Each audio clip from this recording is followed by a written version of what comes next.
Olá, meus amigos, estamos aqui mais um dia, agora com a aula 2. Você na aula um viu falamos sobre o eco, né? O que acontece.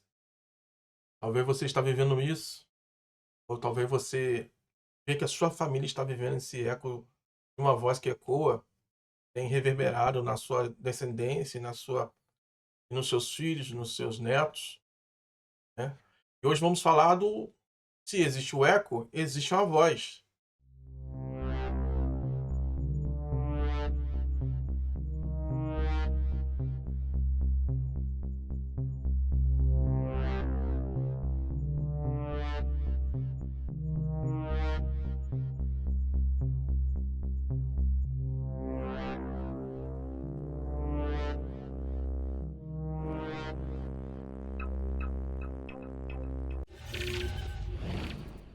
Então hoje será falado sobre isso. Esse espírito familiar, ou esse software, como eu dei um exemplo, eu te darei outro exemplo, fica lá rodando por trás do computador que você não vê no seu layout, na sua tela, não está ali.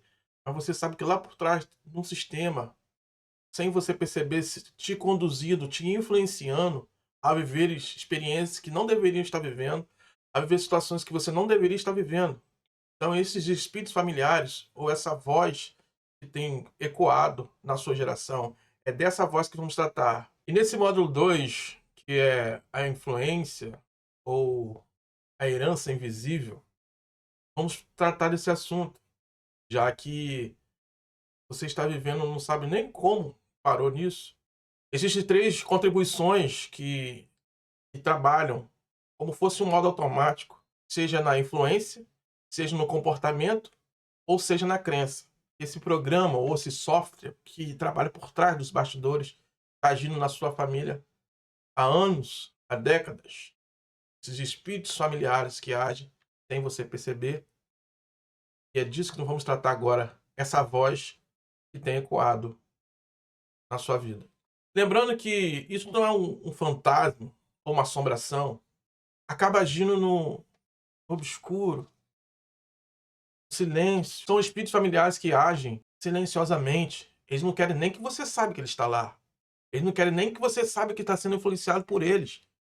Mas eles estão ali, esses espíritos geracionais. Você herdou de alguém lá atrás. Começou, abriu a porta, eles entraram, estão sentados e não pretendem sair. Então existem alguns códigos que são gerados, como fosse a origem, né, ou um código de fonte. Estou usando esse termo que geralmente é mais usado nesses últimos dias, né, que é tudo na tecnologia, mas uma forma mais simples de entender, quem originou essas situações? Existem situações que são originadas por palavras, por influências, por situações adversas que foram feitas ou faladas ou proferidas, como por exemplo, nossa família é muito pobre. Somos pobres desde os meus avós, é uma dificuldade. Então você já sentenciou a sua geração que ela será pobre, assim como nossos pais, caso os avós dela.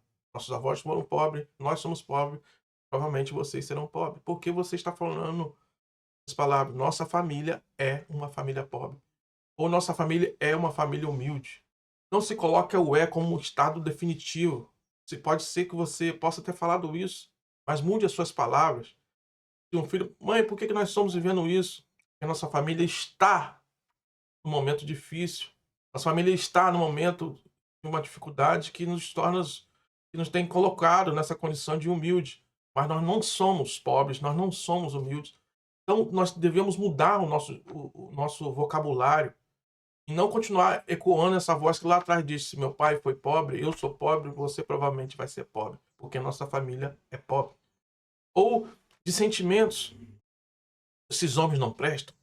A filha escuta isso, escutou que o pai dela não presta, escutou que o avô dela não presta, porque a mãe se separou, a avó se separou, e agora está vivendo também uma separação. Então a tendência dela é não confiar em homens, porque homens que poderiam estar do lado dela, a mãe disse: "Seu avô não presta, o seu pai não presta".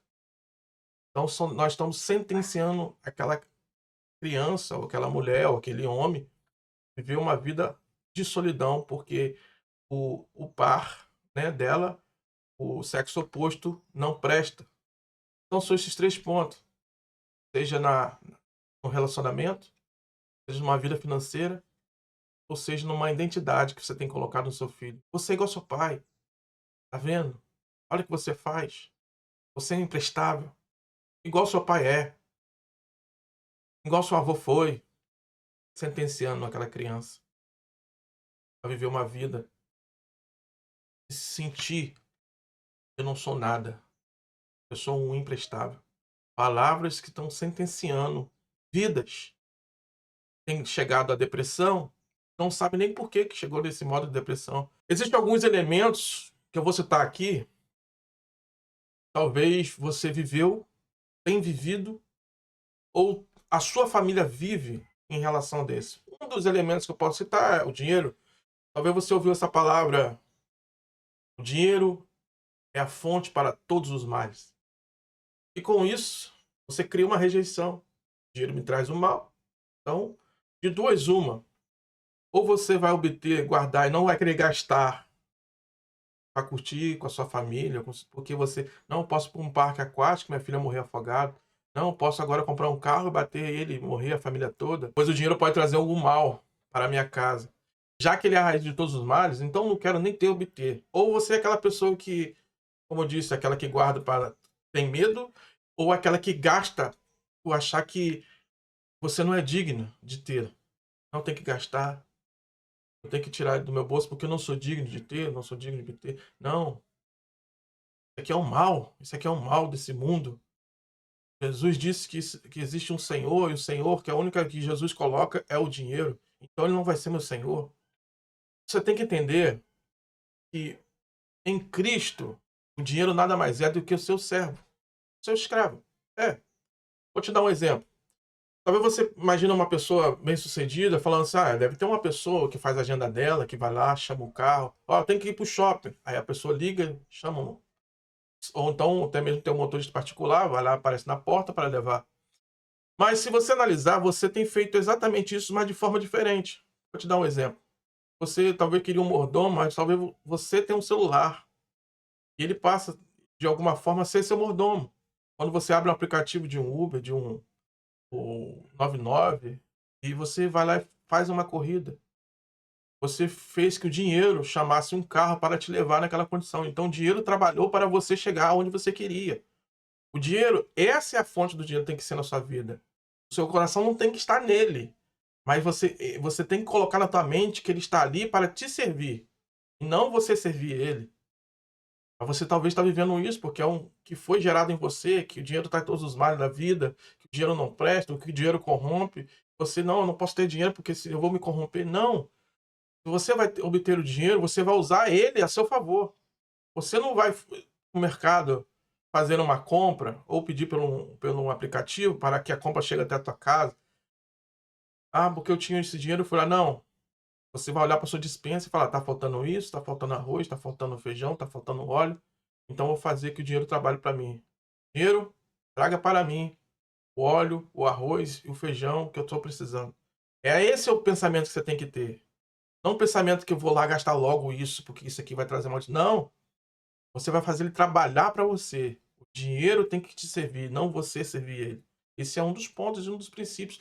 Talvez lá atrás a sua família tenha vivido isso, porque ouviu falar: "Não, isso só traz maldição, isso é uma perdição, isso é o senhor desse século, isso é o senhor dessa geração". Jesus mesmo disse que não pode servir a 2 senhores, não pode servir uma mão e nem a Cristo, não pode jorrar água doce e água salgada, e você coloca isso dentro da sua vida, você foi vivendo isso, ou ouvindo isso em sua geração, ou sua geração tem ouvido lá de trás isso, e você perpetua nesse ponto de se sentir miserável, de não gastar, ou se sentir miserável de gastar rápido para você não se sentir digno de obter aquele dinheiro. Isso é um dos pontos, e um dos elementos que pode estar trabalhando na sua vida. Ou de um relacionamento, e no relacionamento geralmente tem essa frase: "Casamento prende, é uma prisão", ou "É melhor só do que mal acompanhado". Talvez você tenha ouvido isso, ou até mesmo você falou isso, e você acabou colocando uma sentença em cima da sua filha, do seu filho, em cima desse assunto. Ou também, nenhum homem presta. A tendência é você viver uma solidão, aonde está agora numa cama só, pensando: "Por que que eu não me dou bem? Por que que eu não vou para frente? Por que os meus relacionamentos não vão para frente?" Porque você acredita nas palavras que foram ditas, o que eu falei lá atrás, que são as crenças. Ou você acredita nos comportamentos, porque mamãe viveu assim, vovó viveu assim, eu vou viver assim. Então isso, você está dando alimento para esse espírito continuar agindo na sua família, na sua casa, na sua vida. Então, essas crenças ou essas palavras que ainda sejam só uma palavra, só um ditado popular, nenhum homem presta, ou antes só do que mal acompanhado, começa a se tornar uma verdade dentro de você, ao ponto que você realmente prefere ficar só. Não, estou bem assim só. Você pode falar para uma pessoa: estou bem assim só. Mas essa pessoa não está do lado da cama quando você vai dormir. Essa pessoa não está do lado da cama quando você chora e fala: por que que eu estou vivendo assim? Essa pessoa não vai falar: por que que eu não consigo ter um relacionamento sério? Começo e logo termino. Ou até mesmo você se auto-sabota, achando, esperando já aquela pessoa que vai fazer o mal como as outras fizeram. Você antecipa e fala: não, não quero. Por quê? Não, eu tenho medo de sofrer, eu tenho medo. Pessoas que tenham medo de ter um relacionamento, porque foi condicionado a mente dela a entender: homem não presta, melhor só do que mal acompanhado. Ou até mesmo casamento é uma prisão. E muitos disso, os homens principalmente usam muito essa frase, né, de roda de amigos, usa essa frase popular. Mas o popular, talvez, para aquela pessoa, está vivendo não somente um ditado popular: casamento é uma prisão. Talvez ela está debaixo de uma sentença. E um pai falou: meu filho, é melhor você ficar solteiro, porque casar para viver assim igual sua mãe, esse inferno, é melhor que você fique só. E ele toma aquilo como verdade, a sentença foi lançada, e ele passa a viver uma vida solitária. Começa a namorar, termina, começa a noivar, termina, começa um casamento, termina, ao ponto de ele falar: eu não sirvo para ninguém, eu sou um imprestável. Ou as pessoas só estão aqui nessa vida para me ferir. Não, talvez você está vivendo palavras de uma voz que tem ecoado na sua vida, que tem chegado aos teus filhos. Aí você vive uma vida que estava tudo bem, mas mamãe não está bem, meus irmãos também não estão bem, estão todos separados, estão todos solteiros, eu estou vivendo só, as minhas filhas estão se separando ou se separaram, meus netos já se prepararam, já estão se preparando, cada um tem um filho de um homem diferente. Talvez seja essas suas condições, e você está falando aonde eu errei, não é onde eu errei, é onde está o erro. Qual é a voz que tem ecoado na minha família? Se eu falei do eco no capítulo 1, no capítulo 2 está falando: quem é essa voz que tem ecoado? Ou também você já ouviu: ah lá, igual a mãe. Ah lá, você é igual ao seu pai. Você é igual a sua mãe. Aí você vai ver em comportamentos, crença ou influência, como eu disse, 3 pontos. E você talvez está vivendo uma vida igual ao seu pai. Senta na varanda, fuma o seu cigarro, ou está vivendo uma vida de embriaguez. Ou só consegue ter uma relação com alguém quando você bebe. Se você não beber, você não consegue falar com ninguém. Tem pessoas assim, eu conheço muita gente assim. Pra sair com alguém ou pra se relacionar com alguém, pra falar com alguém: "Não, vamos tomar um vinhozinho", porque para ele situar dessa prisão e poder conseguir conversar com alguém ou até mesmo se relacionar com alguém. Então não pode, então o dia que faltar o cigarro, o dia que faltar a bebida, que papai e mamãe bebiam e fumavam, o dia que faltar na sua vida, então as suas crenças, as suas influências e a sua formação estão nas coisas. Quando ela faltar, vai virar uma guerra dentro de casa, automaticamente vai haver a separação no lar. Por quê? Porque está faltando as coisas. Aquilo que ligava aquele relacionamento. Cigarro, ou seja, uma bebida, que foi influenciado lá atrás. Você é igual a sua mãe, você é igual ao seu avô, você é igual ao seu pai. Então, você acaba sentenciando, seja na influência, seja na crença, seja no comportamento dos seus filhos. Porque foi falado para ele, ou foi falado para ela: você é igual a sua mãe, você é igual a sua avó, você é igual a sua tia. Você acaba sentenciando. Sinal, e não é você que falou, é porque alguém falou para você. Você só estava reverberando aquilo que foi falado lá atrás. Então esse é o ponto, nós temos que calar essa voz, nós temos que parar de alimentar e dar legalidade para esses espíritos familiares agir na sua vida, na sua parentela e na sua geração. Esse é o ponto que nós queremos falar nesse capítulo 2. Que voz é essa que tem ecoado na sua vida, na sua família? Ou também você mesmo é aquela pessoa pacífica, não porque você é uma pessoa pacífica, mas porque foi falado para você, ó, engole o choro. Talvez você tá não engolindo choro, mas talvez você está engolindo sapo. Sabe por quê? Com medo de confrontar uma verdade que você sabe que é verdade, mas você tem medo das consequências que virá depois que você colocar essa verdade em prática. E com isso, você vai acumulando, acumulando, acumulando, acumulando situações, engolindo sapo, com medo do que pode acontecer. Será que vai acontecer isso ou aquilo? Porque papai e mamãe falou, não discute. Não, mas eu tô certo, mas não discute. Você segura aquele sentimento, guarda aquele sentimento, não põe para fora.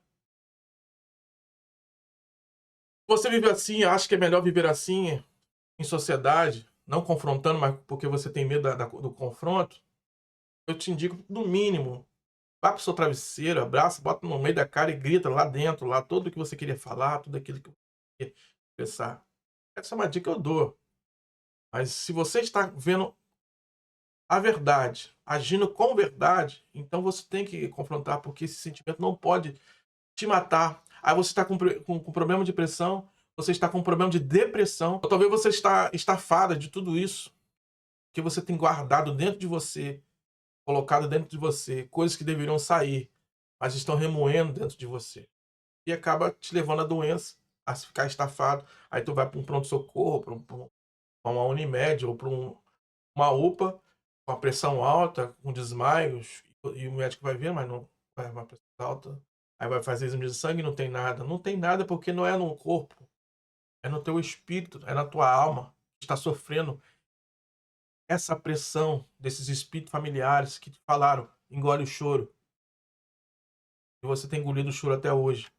Então está na hora de calar essa voz que tem ecoado na sua vida e na sua família. Não tenha medo, fale a verdade, doa quem doer, mas fale a verdade. Talvez chegando aqui nesse ponto do vídeo, você está falando, pastor, eu sou essa pessoa aí. O que está acontecendo isso comigo então? Existem 3 coisas que eu falei lá atrás: crença, comportamento e influência. Mas também são 3 também que é o transmissor, ou seja, é aquele que leva, o que conduz. Então quem são esses transmissores? São tudo que você viu, ouviu, ou traumas que não foram curados. Então, isso é conduzido para o que vê, para o que ouve, para os traumas que não foram resolvidos ou que não foram curados. Por exemplo, em situações difíceis, você viu seu pai, o famoso, chutar o balde. Você ali analisando, vê que seu pai sai correndo, dá um murro na parede, xinga, grita. Você viu aquela situação. Aí quando você vê que você não tem condições de resolver um problema, ou quando gera um problema na sua vida, o que você faz? Dá tiro pro alto, grita, bate na parede, xinga todo mundo. Porque em vez de tentar resolver a solução, a forma de resolver aquele momento é explodindo. Porque papai explodiu, vovô explodiu, eu vou explodir. E você tá gerando isso nos seus filhos. Aí vocês olham pro seu filho, olha lá, igual meu pai. Ela tá se explodindo igual meu pai. Ela tá falando igual o avô. Já que tá falando igual o avô, é porque você viu isso. Foi gerado isso, essas coisas dentro de você. Como eu disse, você vai para uma UPA, chegando lá, ou para uma Unimed, ou qualquer unidade de saúde, a primeira coisa que eles vão te perguntar é: você tem pressão alta? Aí você vai dizer: não, não tenho. Você não é hipertenso? Você é diabético? Aí você vai dizer: não, não sou diabético. Aí, quando você termina de falar isso, pois é. Alguém da sua família é hipertenso? Ah, minha mãe é hipertensa, meu pai. Alguém da sua família é diabético? Aí você vai: é, realmente meu pai é diabético. Aí eles vão mapear e falar assim: geneticamente, a tendência é que você seja hipertenso, a tendência é que você seja diabético. Por quê? Porque isso está no corpo dos seus pais, só que talvez nem é no corpo do pai. Quer ver uma dica que eu vou te dar? Faz um jejum. Você não faz jejum? Faz jejum para quente? Não, para você fazer seu exame de sangue, no mínimo você tem que fazer 8 horas, né? Se você fizer esse período, não tomar café, só almoçar. Faça sua janta às 8 horas, 9 horas e não tome café naquele dia. Faz esse teste. Chega na hora do almoço, senta para comer, coma a comida. Talvez a sensação sua que você vai ter é: nossa, essa comida está muito salgada. Você botou muito sal na comida. Não, para mim tá normal. Aí seu pai: não, para mim também está normal. Seus irmãos também está normal. Aí seus filhos: não, também está normal. Ah, mãe, é a sua boca. Não é sua boca. É que a sua família está vivendo em ciclos que acostumou com sal, bastante sal na comida. Só que naquele dia, como você fez jejum, você detectou que aquelas comidas que você come há anos é salgada. Então, é um dos motivos, talvez, que você não sabe, e está dentro da sua casa, da sua família, esse motivo de pressão alta. Embora que muitas vezes a pressão não seja somente de alimentos, mas muitas vezes é emocional. É o ponto que nós estamos tratando aqui. Mas talvez pode ter uma solução dentro da tua casa. Você vive em um lugar que come muita comida salgada. Então esse é um dos pontos, um adendo que eu quero dar. Como descobrir se talvez que você está vivendo um ambiente que não é apropriado, que se tornou comum. É só um ponto de você levar a sua vida em diabetes, porque eu posso falar disso porque segundo a ciência, a diabetes que meu pai teve era diabetes emocional. Você acredita nisso? Diabetes emocional, estava nas emoções dele. Então toda vez que ele se estressava, fazia alguma coisa, dava queda de açúcar, situações. Eu falei: não, na minha vida não. Eu rejeito, eu quebro na minha vida. Mas não foi doce, não foi nada. É um homem que comia bem, trabalhava, trabalhador, viveu muito bem, mas a diabetes matou ele aos poucos, mas era de emoções. Que loucura. Então talvez é isso. Talvez são as circunstâncias, as opressões, as emoções que você viu, porque eu não posso dizer o que ele viu. Eu não estava lá, mas as emoções, as cargas que levaram da mãe dele, do pai dele, trouxe um adulto diabético emocional. Então são situações, são cargas espirituais, espíritos familiares que você carrega, são através porque ter visto uma família violenta, torna violento, seja em palavras, seja em atitudes. Outro ponto, faz o seu direito. Você parece burro, você é burro por acaso? Faz de novo, seu ignorante. Mas no exercício de casa você pode ter falado isso pro seu filho. Ou a sua mãe falou isso pra você. Você é uma burra que não sabe nada, vai pra escola só pra comer merenda. Desse jeito você não vai ser ninguém na sua vida. Você tá entendendo? Você não vai ser ninguém. E sem saber, essa mãe, ou até mesmo você, tem sentenciado esse filho, essa vida, esse neto, esse irmão, por palavras. Então tem coisas que acontecem por ouvir, tem coisas que acontecem por ver, e tem traumas, que é o terceiro ponto, que não foram curados. Por não ser curados, são transmitidos. O trauma, dá um exemplo. Meu avô passou fome, meu avô foi necessitado.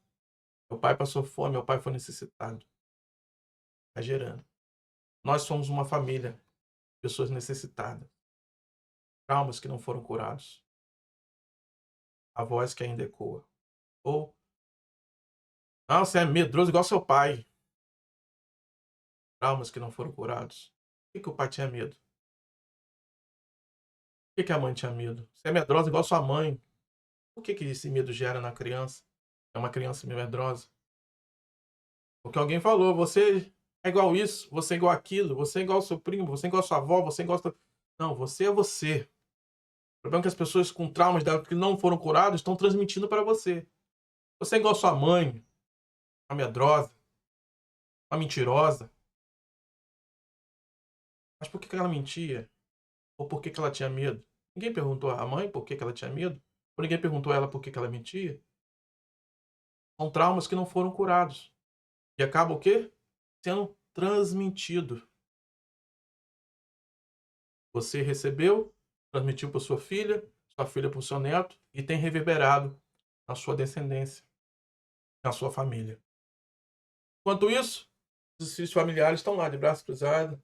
Tudo certo aí? Tudo certo? Tá tudo rodando tranquilo? O sistema tá tudo operante, patrão. Estamos conduzindo como uma marionete essa família. Porque nós agimos por trás, nós não trazemos sustos, nós agimos no silêncio, no respirar, de uma brisa. Porque está sentenciado.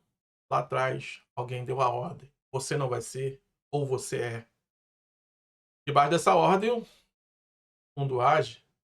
O mundo que eu falo é o mundo espiritual, né? O espírito age, porque está sentenciado a uma palavra. Então são pessoas que são passadas para elas doenças, dores, sentimentos, emoções que não foram tratadas lá atrás. Ela não tratou, passou adiante e continua adiante. E o que mais essa geração agora está procurando? Procurando psicólogos. Psicólogos têm alcançado um nível muito alto de pacientes, precisam ser tratados. Mas talvez você, o psicólogo, possa estar ouvindo isso. Você quer tratar essa pessoa, mas não é ela, tá, o psicólogo? É os espíritos familiares.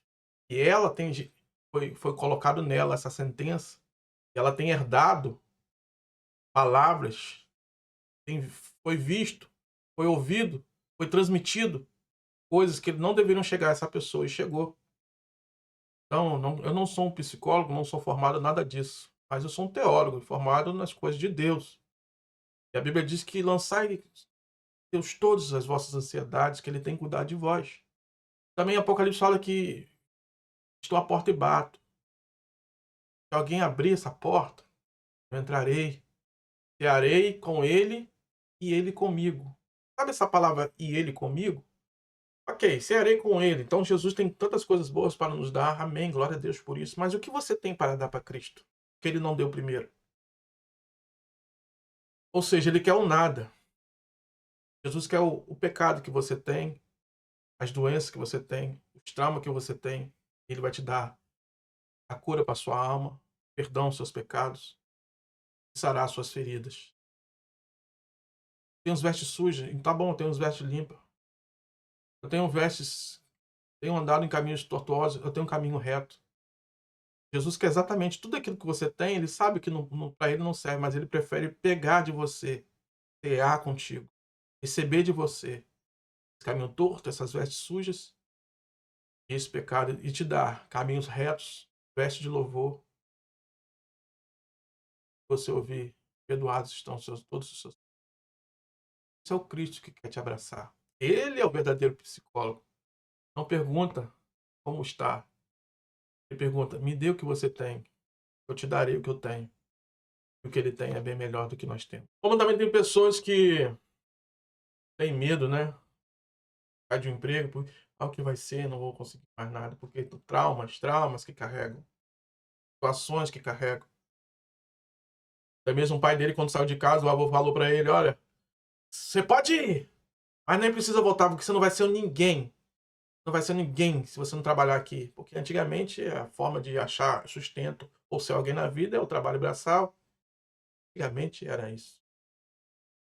Hoje você tem as escolas, tem as faculdades que você pode acessar para as várias frentes de empregos.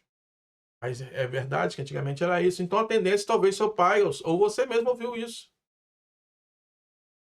Você não vai ser um ninguém. Ai, pode ir. Nem quero nem não vou te receber nem como filho mais. Nem precisa nem voltar.